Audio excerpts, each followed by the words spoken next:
ఈరోజు వీడియోలో పెసలతోటి చేసుకునే కూర అండి. చపాతీలోకి ఎంతో బాగుంటుంది. అలాగే డయాబెటిక్ వాళ్ళకి కూడా చాలా మంచిది.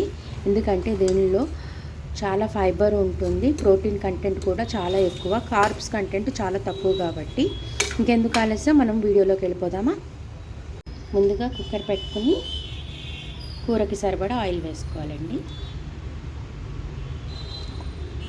వేడెక్కిన తర్వాత కూరకు కొంచెం మసాలా టచ్ ఉండడం కోసం చిన్న దాల్చిన చెక్క, లవంగం, ఇలాచీ వేసాను. అలాగే జీలకర్ర కూడా వేసుకోవాలి. ఇప్పుడు సన్నగా తరిగిన 2 పచ్చిమిరపకాయలు, వెల్లుల్లి, కరివేపాకు, అలాగే తురుముకున్న అల్లము వేసుకుని ఒకసారి కలుపుకుని అవి వేగుతున్నప్పుడే సన్నగా తరుక్కుని ఉల్లిపాయలు వేసుకోవాలండి.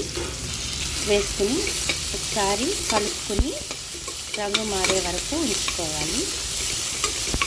కొద్దిగా వేగిన తర్వాత సన్నగా తరుక్కున్న టమాటా ముక్కలు, రుచికి సరిపడా ఉప్పు, పసుపు, కారము, కొద్దిగా ధనియాల పొడి వేసుకుని కలుపుకోవాలి.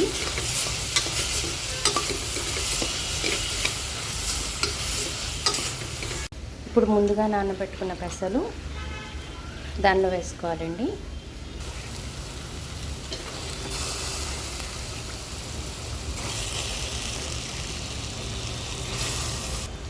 వేసుకుని శుభ్రంగా కలుపుకోవాలి.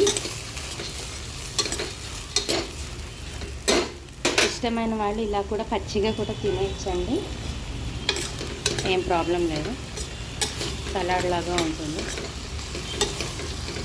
తర్వాత దీనిలో కొద్దిగా నీళ్లు పోసుకుని 1 గ్లాస్ నీళ్ళు పోసుకోవాలండి, పెద్ద గ్లాస్ నీళ్ళు. ఇప్పుడు కుక్కర్ మూత పెట్టేసుకుని 3 విజిల్స్ రానిస్తే సరిపోతుంది. ఇదిగోండి, ఇలా ఉడికిపోయింది. ఇప్పుడు దీనిలోకి కొత్తిమీర వేసుకుని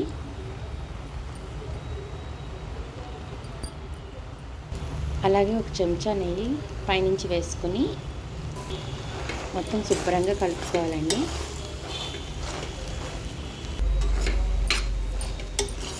అంతేనండి, స్టవ్ ఆఫ్ వేసుకొని చపాతీలోతో తింటే సూపర్గా ఉంటుందండి. మీకు కావాలి అనుకుంటే దీంట్లో కొద్దిగా నీళ్ళు పోసుకొని ఇంకొంచెం పలుచగా కూడా చేసుకోవచ్చు. Thank you for watching.